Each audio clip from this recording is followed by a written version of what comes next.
Hallo julle, hoe mis ek nie my man vanaand nie. Ons lê onder 'n kombers in die huis.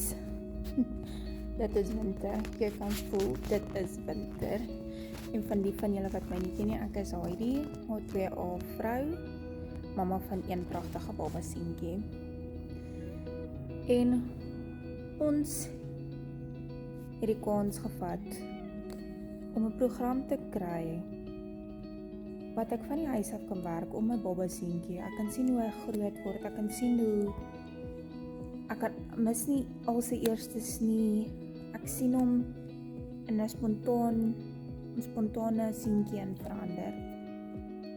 En jy kan ook om jou gesin by die huis, jy kan familietyd heeldag lank hê, jy kan om jou familie wees, jy gaan niks mis nie, jy gaan betrokke wees in alles wat hulle doen. Jy kan dit ook doen.